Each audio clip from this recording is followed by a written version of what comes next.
J'ai demandé, reçu, je crois, aussi une parole pour ce jour, pour ce début d'année. J'aime bien aussi me placer devant le Seigneur à chaque fois que j'annonce la parole de Dieu, évidemment. Je crois que c'est la base. Autrement, on apporte juste du blabla et des choses voilà, qu'on sait, qu'on a creusé, fouillé. Ça peut être bien.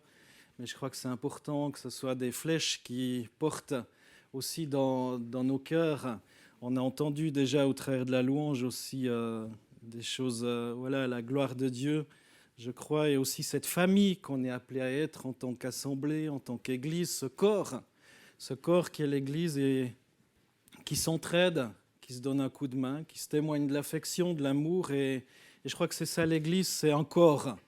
La Bible d'ailleurs, l'apôtre Paul compare l'Église à un corps et il peut y avoir un bras, il peut y avoir une jambe, il peut y avoir un œil, il peut y avoir différentes parties, mais la tête, on l'a vu aussi dimanche passé, la tête doit rester et reste Christ. Si on enlève la tête, eh bien un corps, même aussi parfait soit-il, sans tête, il ne peut pas avancer. La tête, nous dit l'apôtre Paul aussi, eh bien, est et reste et demeure Jésus-Christ. Toute Église est appelée à être un corps, mais autour de la personne de Jésus-Christ. Jésus est le centre.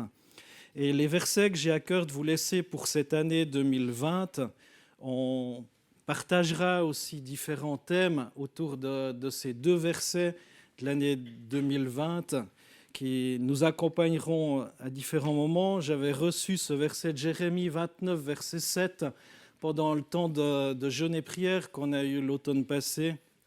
Je crois vraiment qu'il y a quelque chose pour notre Église, il y a quelque chose pour nous, il y a quelque chose pour notre vie en tant que croyants. Jérémie 29, 7, qui nous dit « Recherchez la prospérité de la ville où je vous ai transporté et intercédez auprès de l'Éternel en sa faveur, parce que votre paix dépendra de la sienne. » Donc c'est au dos du memento. Vous avez peut-être reçu à l'entrée le memento, il y a ce verset qui est inscrit « Recherchez la prospérité de la ville où je vous ai transporté et intercédez auprès de l'Éternel en sa faveur, parce que votre paix dépendra de la sienne. » Et c'est vrai que souvent, on a tendance à séparer entre ce qui est de Dieu, ce qui est du monde, ce qui est de la vie sociale. Et je crois que ça fait un tout. Là, la Bible, en tout cas le prophète Jérémie, nous invite à ne pas dissocier les choses. Dieu nous a placés dans un monde avec ces réalités qui peuvent nous plaire, parfois nous déplaire aussi. Mais on est appelé en tant que croyants à rechercher la paix de la société dans laquelle Dieu nous a placés.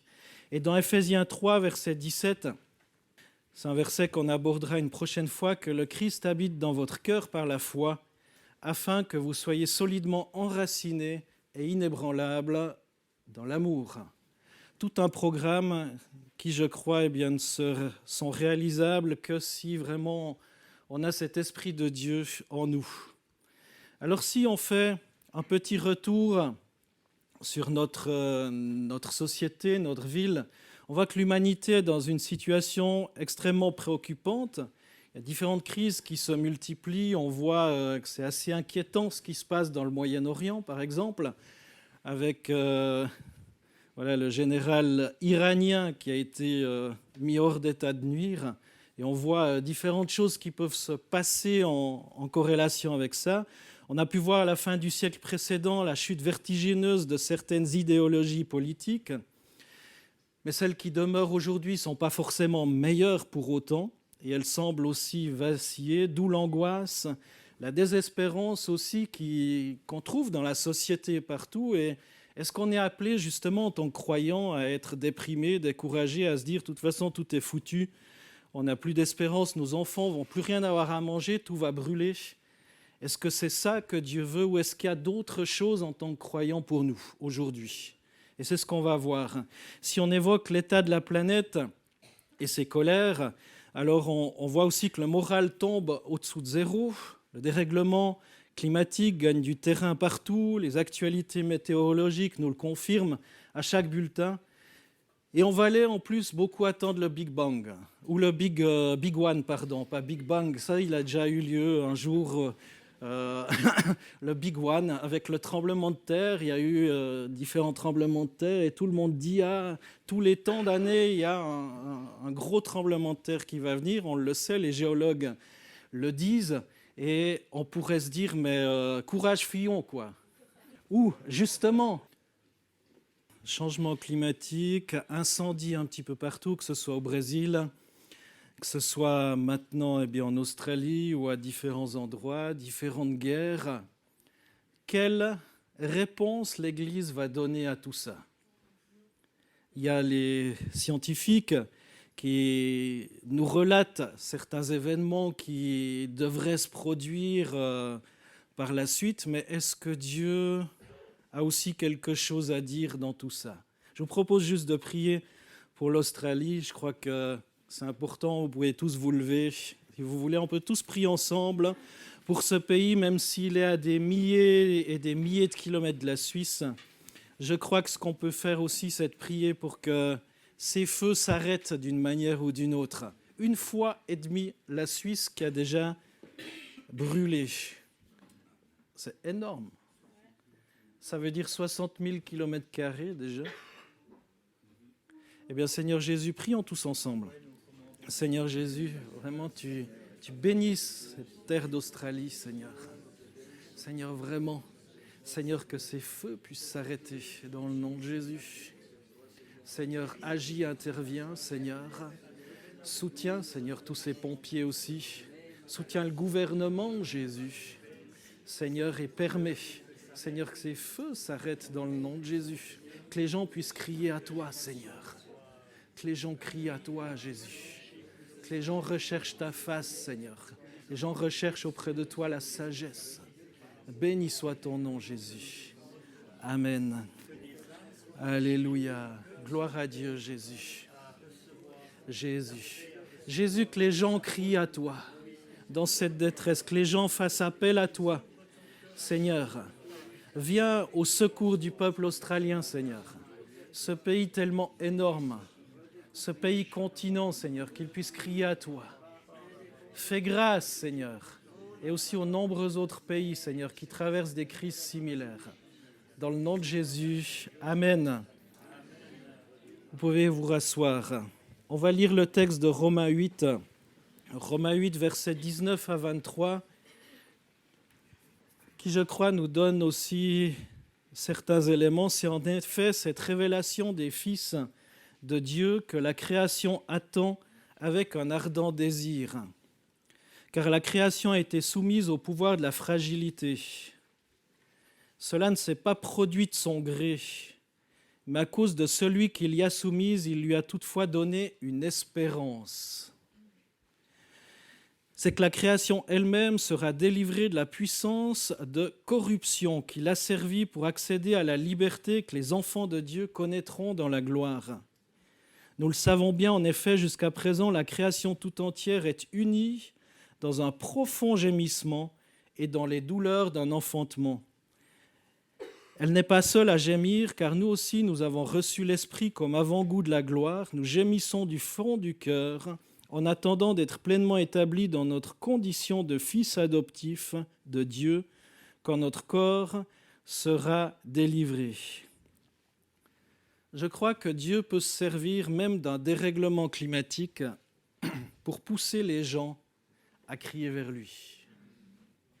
Est-ce qu'on crie vers le Seigneur? On peut écouter tout ce que les scientifiques nous donnent comme recette apocalyptique. On peut écouter tout ça, ou on peut, comme différents prophètes, comme on l'a vu dans l'Ancien Testament aussi, des prophètes qui se sont tournés vers le Seigneur et qui ont recherché sa face, recherché sa solution.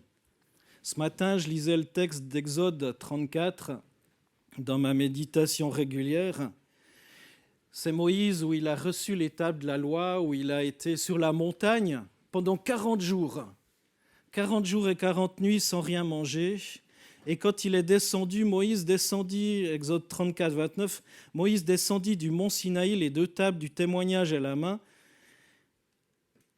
Il ne savait pas que la peau de son visage rayonnait parce qu'il avait parlé à l'Éternel. Quand c'est que notre visage a rayonné pour la dernière fois? Est-ce que c'est possible aujourd'hui encore? Moïse avait passé tellement de temps dans la présence de Dieu que la peau de son visage était transformée. Moïse avait recherché, il est dit que le peuple d'Israël était un peuple terrible, vindicatifs, en colère, qui voulaient vraiment pas forcément ce que Dieu veut. Ils étaient en rébellion contre Dieu même. Ils s'étaient fait un veau d'or peu de temps avant. Et là, Moïse, il avait d'autres solutions que de se tourner vers l'Éternel pour rechercher des solutions. Et Dieu va lui donner les solutions. C'est la loi, les 10 commandements et bien d'autres choses encore. Et on peut relire ces textes d'Exode qui nous en parlent. Mais aujourd'hui encore, dans ce dérèglement qu'il y a, est-ce qu'on est à juste écouter les scientifiques, ce qu'ils nous disent, ce qui est bien? C'est une réalité qui risque de se passer, de se produire des choses, mais est-ce que Dieu, qui, comme dans ce texte de Romains 8, nous dit certains éléments, est-ce que Dieu n'a pas soumis cette création, justement, au pouvoir de la faiblesse ou de la corruption, et que cette terre soupire et gémit les douleurs de l'enfantement? Les croyants de l'Ancien Testament lisaient les événements au travers de leur connaissance de Dieu, sans rendre nécessairement Dieu responsable de tout. Ils savaient qu'il fallait saisir des enseignements de chaque chose. Il y avait des épidémies, il y avait des tremblements de terre, il y avait des invasions de sauterelles ou les Philistins, l'ennemi qui était là, des sécheresses. Tout ça rappelait autant la précarité de l'homme, sa faiblesse, ses limites, ses impuissances. Et ça rappelait aussi l'existence de Dieu, au-dessus de tout, avec notamment ses consignes, ses bénédictions et ses malédictions. Et aujourd'hui, on croit que tout est fait pour durer pour l'éternité ici-bas sur terre, mais souvenons-nous que la Bible nous dit que Jésus revient. Que la Bible nous dit que cette terre passera. Que la Bible nous dit certaines choses et quelles doivent être justement nos réactions par rapport à ça. Quelle est la réponse de l'Église, du peuple de Dieu aussi par rapport au changement climatique qu'on voit, par rapport aux incendies, par rapport à ce qui se passe dans le monde, la violence, la haine. J'aimerais évoquer quelques minutes la personne de Daniel, prophète de l'Ancien Testament. On est dans les années 606 avant Jésus-Christ. Daniel est un jeune homme de la noblesse de Jérusalem. Lorsque Nebuchadnezzar, roi de Babylone, envahit le pays, amène en captivité toute l'élite juive, Daniel se retrouve en exil à Babylone et va y rester tout le temps de cette captivité, soit 70 ans. 70 ans, Daniel va être amené en captivité. Durant ce temps, il a pu voir se succéder à Babylone plusieurs rois et même être témoin de la chute de Babylone avec la suprématie nouvelle des Mèdes et des Perses. On voit tout ça dans le livre de Daniel. Daniel va vivre des choses importantes, même extraordinaires, celles qu'on raconte aux enfants à l'école du dimanche, la fosse aux lions, la fournaise ardente et bien d'autres choses encore. Mais il y a un épisode qui est également remarquable et que je vais évoquer pour revenir à notre sujet de ce matin. Je pense à la façon dont Daniel percevait les fêtes, les événements qui touchaient son peuple en détresse et en perte d'identité. Pour Daniel, la chute de Jérusalem, la déportation, l'exil étaient la conséquence de son peuple qui devait aimer son Dieu et pas s'en éloigner. Il l'avait tout de même laissé tomber pour adorer d'autres dieux. Et les conséquences de ce que les prophètes d'Israël appellent un adultère, puisque l'alliance entre Dieu et son peuple était rompue. Les conséquences, c'était que Dieu s'était retiré et le mal pouvait continuer de gagner du terrain. Mais ce qu'on voit dans l'attitude de Daniel, c'est vraiment une prière remarquable. On va lire ce texte dans Daniel 9, c'est les versets 1 à 14, mais je vais juste lire les versets 1 à 6. On lit dans ce livre de Daniel une prière absolument incroyable, remarquable. Le prophète dit sa détresse, sa désolation, il explique aussi ce qui motive sa méditation, sa confession. Je lis Daniel 9, 1 à 4. Durant la première année de Darius, pas Rochebin, mais Darius, fils de Xerxès, de la dynastie Mède, régna sur le royaume babylonien. Moi, Daniel, je consultais les livres sacrés afin de comprendre la signification de ce que le Seigneur avait communiqué au prophète Jérémie concernant les 70 années pendant lesquelles Jérusalem devait être en ruine. Je me mis à jeûner et, vêtu d'habits en étoffe grossière, la tête couverte de cendres, je me tournai vers le Seigneur Dieu pour le prier et lui adresser des supplications. J'ai présenté au Seigneur mon Dieu cette prière de confession des péchés. Ah Seigneur, Dieu grand et redoutable, tu maintiens ton alliance avec ceux qui obéissent à tes commandements et tu restes fidèle envers ceux qui t'aiment. Et au verset 5, écoutez bien ce qui est écrit, « Nous avons désobéi ». Attends, Daniel, il a été quand même une star. Au risque de sa vie, eh bien, il a justement choisi le camp de l'Éternel. Mais il va dire, verset 5, « Nous avons désobéi, nous avons péché, nous sommes coupables, nous nous sommes révoltés contre toi, nous nous sommes détournés de tes commandements et de tes règles.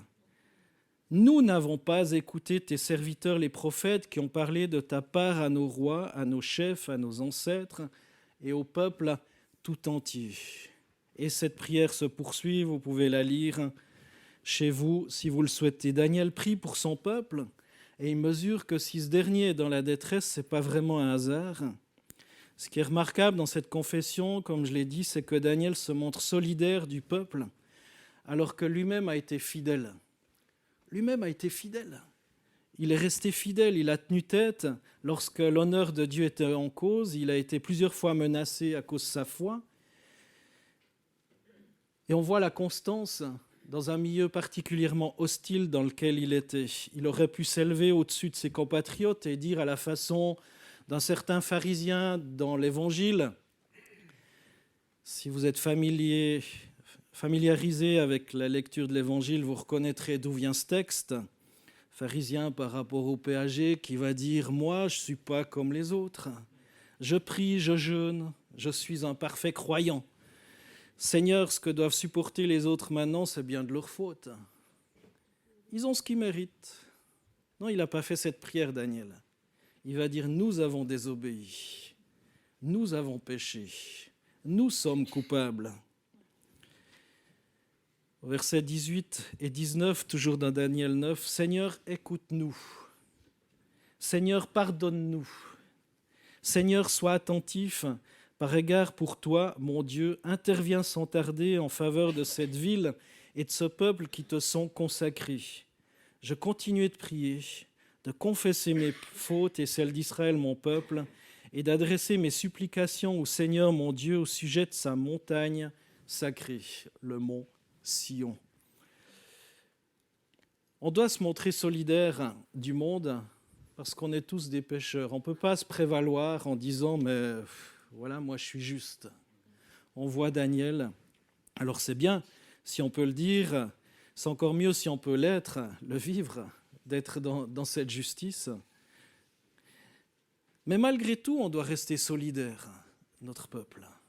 Un autre prophète, et non des moindres, je parle d'Ésaïe, qui a souvent été confronté à la présence de Dieu, mais dans son appel, dans Ésaïe 6, on voit sa réaction dans Ésaïe 6, verset 5, où il voit la sainteté de Dieu.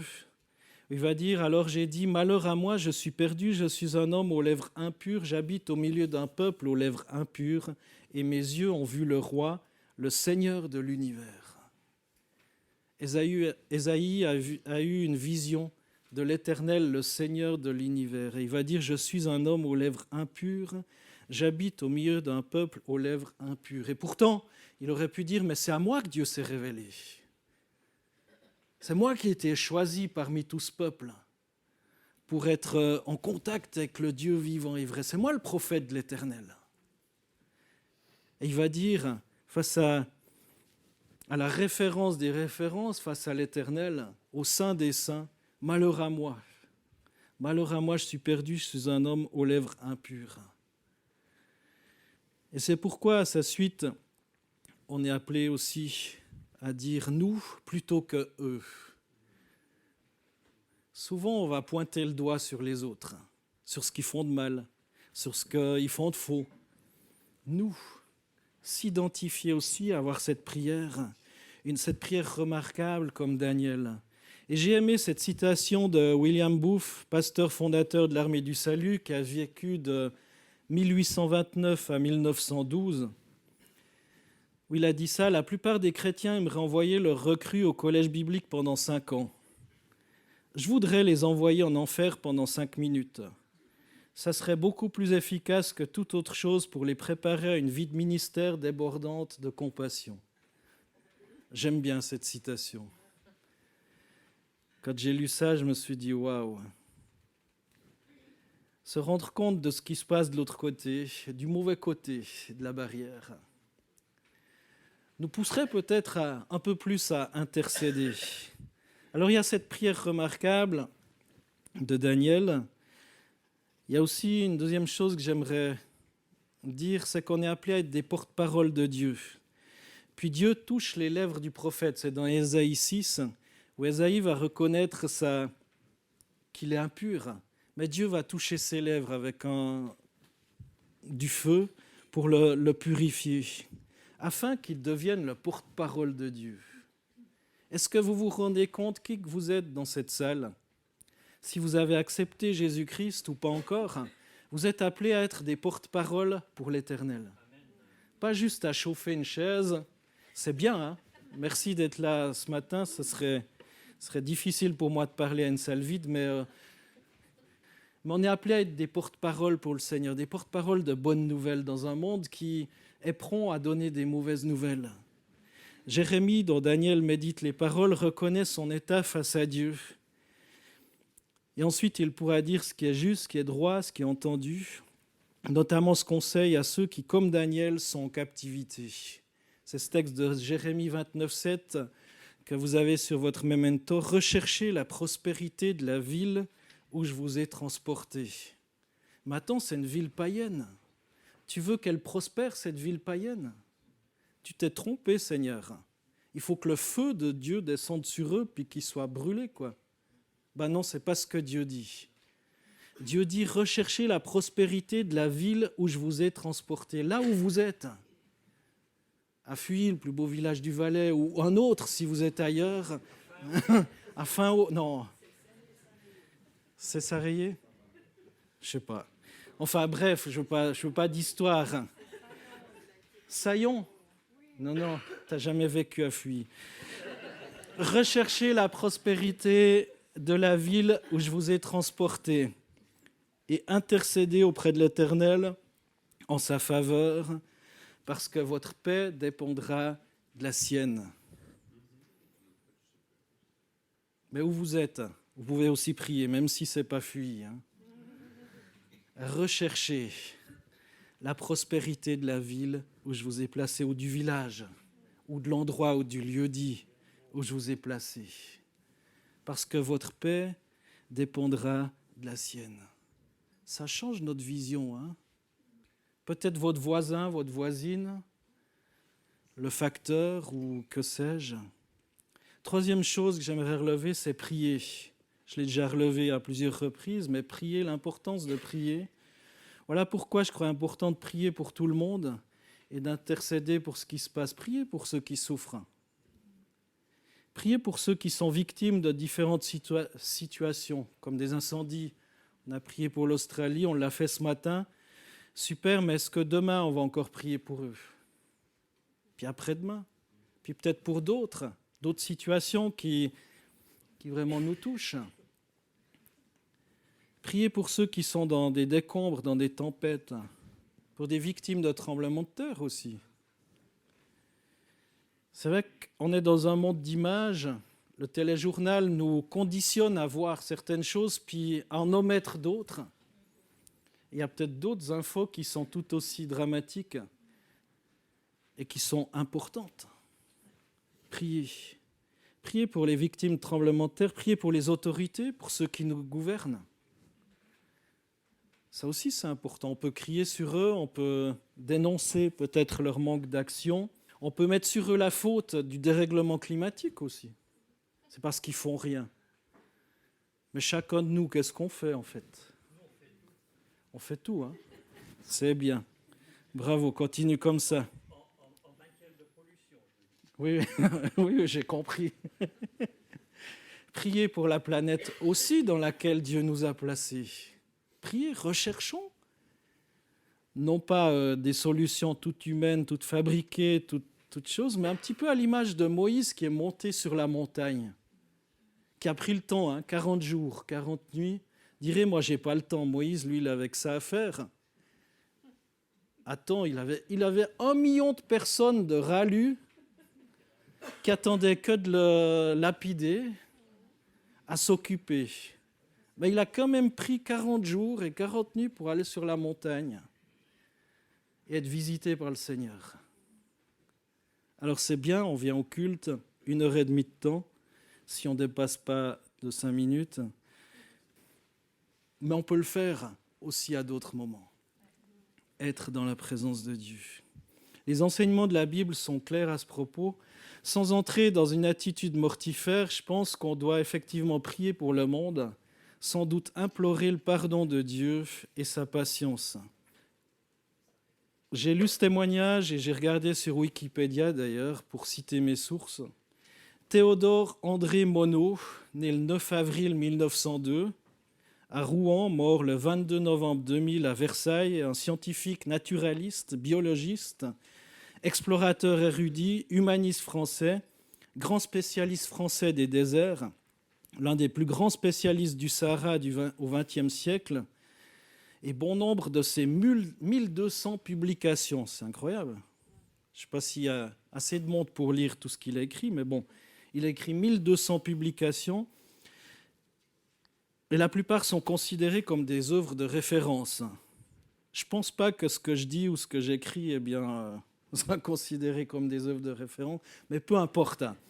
Théodore Monod, le spécialiste des déserts, cet homme était de la dynastie des Monod, protestant et membre fondateur des Veilleurs, un groupe de croyants dont la piété est tournée vers la prière. Chaque jour, les Veilleurs prient les textes des béatitudes à midi précise. C'est assez strict, Mais Théodore Monod faisait une chose très précise en plus.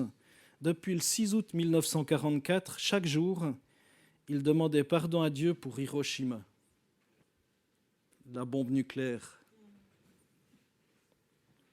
Qu'est-ce qu'on fait pour le climat dans la rue? Les autres, polluez moins. Les autres, polluez moins.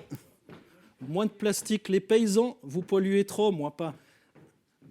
Qu'est-ce qu'on fait? Je ne suis pas persuadé que la solution se trouve là. Mais à genoux, dans la présence de Dieu, à l'image de Moïse, et de trouver. Priez pour le monde, pour ses erreurs, priez pour les hommes et pour les errances. Je crois que c'est sans doute avoir une piété de prophète. C'est aussi apprendre à aimer le monde et le voir changer. Peut-être même recevoir des pistes pour le changer, l'intelligence pour le changer.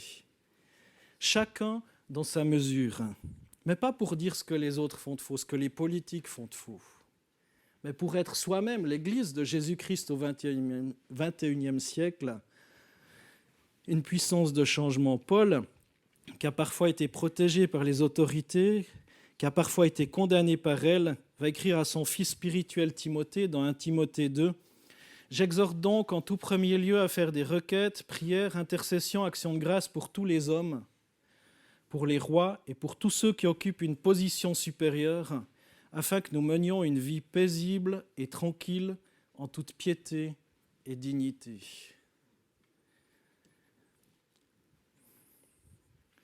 Et lui-même qui a été condamné, mis en prison, traité injustement, il dit de faire des requêtes, des prières, des intercessions, des actions de grâce, ça veut dire remercier. Dire merci pour ces politiciens véreux. Ben oui. Même si vous les considérez comme ça, remercier, bénir, prier. Les chrétiens croient que l'Évangile peut changer le monde et lui permettre de vivre en paix. Et ils ont donc le pouvoir de soutenir par leurs prières celles et ceux qui gouvernent notre monde. La Bible nous le demande. La Bible nous le demande. Naturellement, ça ne doit pas nous empêcher d'être lucides, voire critiques dans le bon sens du terme. Le chrétien C'est aussi que toute entreprise humaine est menacée de perversion, d'individualisme, d'idolâtrie. On est appelé à être vigilant, évidemment, mais Paul nous dira de prier pour tous les hommes. Tous, ça veut dire tous. Paul dit à Timothée, pas seulement les rois, mais tous les hommes. L'objectif, c'est que tous les hommes puissent vivre en paix, en toute piété, en toute honnêteté. Et vivre en honnêteté, c'est pas se taire quand on est témoin d'un dysfonctionnement ou d'une injustice. Prier, prier et encore prier. J'aimerais conclure avec ce texte de Jérémie 29, 7. Recherchez la prospérité de la ville où je vous ai transporté, du pays aussi. Intercédez auprès de l'Éternel en sa faveur parce que votre paix dépendra de la sienne. Sans aucun doute, on vit dans un monde hostile, hostile à Dieu, hostile au nom de Jésus, hostile à ceux qui se confient en lui. Mais on n'est pas appelé à résister aux autorités en place, c'est Dieu qui les a instituées. N'usons pas de médisance envers ceux qui nous gouvernent, même si on est en désaccord avec leurs décisions, leurs opinions. Prions plutôt pour eux afin que le Seigneur les éclaire. Souvenons-nous aussi que la Bible nous dit que ce n'est pas contre la chair et le sang qu'on a à lutter. Il faut lutter contre les autorités, les principautés dans les lieux célestes. Où que nous soyons, procurons la paix autour de nous. Cherchons pas nos propres intérêts, mais ceux du Seigneur. Aujourd'hui, on est appelé à vivre par lui, pour lui. Brillons dans les villes et villages où on est, où le Seigneur nous a placés. Je crois qu'il y a un grand peuple. Il y a encore beaucoup de monde à l'extérieur à chercher. Et ce n'est pas en faisant des manifs que le monde va changer, mais c'est en se mettant à genoux. C'est en se mettant à genoux, en recherchant cette présence de Dieu et en ayant ce visage illuminé un peu comme Moïse. Pas en étant des illuminés, c'est pas ça, mais en étant illuminés par la gloire de Dieu.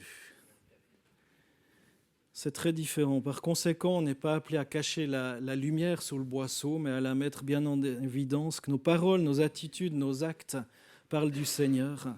Alors c'est sûr, le défi est immense, que Dieu nous accorde sa grâce dans ce monde dans lequel Dieu nous a placés. Et j'ai transmis des vœux que je vais simplement vous lire. Quand cette année 2020, la chaleur de votre vie en Jésus luise, réchauffe et puisse être vue. Comme un phare dans la tempête apaise parce qu'il est vu. Que l'amour de Christ nous presse à aimer notre prochain. Que la générosité de Dieu entraîne notre libéralité envers les plus pauvres. Que la foi en Dieu se manifeste par des œuvres de bonté. Que la joie du Seigneur nous conduise à semer l'espoir. Que la douceur de l'esprit nous rende sensibles à la souffrance. Que Jésus garde vos cœurs, vos pensées dans sa main et que sa paix vous inonde par son amour. Que le Père vous console, entoure, motive et protège. Que la grâce de Dieu motive nos actes de justice. Que l'assurance du salut nous pousse à chercher les richesses célestes. Que le Saint-Esprit vous habite et vous guide, vous enseigne et vous fortifie dans votre foi et dans vos dons. Que la lumière de nos bonnes œuvres se propage et qu'en toute chose Dieu soit glorifié. Amen. Je vous propose de vous lever pour terminer, qu'on puisse brièvement réfléchir sur cette prière remarquable de Daniel, sur le fait de comment est-ce que je peux être un porte-parole pour Dieu. Comment est-ce que je peux rechercher, en d'autres termes, la prospérité de la ville, du village où Dieu m'a transporté, m'a placé. Parce que personne n'en a choisi où on est né. On aurait pu naître en Arabie Saoudite, au Yémen. On est né en Suisse ou dans d'autres pays et aujourd'hui vous êtes ici en Suisse, peu importe. Comment est-ce que je peux rechercher la prospérité de l'endroit où je suis? Et comment est-ce que je peux mieux prier pour rechercher la sagesse et en même temps la prospérité? Et en même temps être une solution pour le climat qui se dérègle aussi et qui soupire, qui attend cet accouchement final, ce retour de l'Éternel, comme on a lu dans Romains 8. Eh bien Jésus, merci. Merci de nous donner ta sagesse, nous donner d'être des visionnaires, nous donner d'être porteurs de ta lumière, nous donner de ne pas être porteurs de désespérance, mais d'espérance en toi, Jésus. Seigneur, nous donner la joie de ton salut, nous donner la paix, nous donner de prier, nous donner d'aimer ta présence. On a chanté « J'aime ta présence, Jésus ». Ben, Seigneur, que ça soit vrai, que ça soit vrai. Qu'en cette année 2020, on puisse aimer ta présence. Passer du temps tellement dans ta présence qu'on a le visage qui est rayonnant de ta gloire, qui est rayonnant de ta présence. Et s'il y a des choses extérieures, des persécutions, des cataclysmes, eh bien que ceux-ci ne détériorent en rien notre paix, notre joie, parce qu'elle dépend de toi, Seigneur, et pas des circonstances, pas de la richesse, pas des autres, mais elle dépend de toi. Seigneur Jésus, oui, merci, nous aider dans nos prières. Seigneur, qu'on soit de bons porte-parole et qu'on puisse encore et toujours continuer de prier. Dans le nom de Jésus. Amen.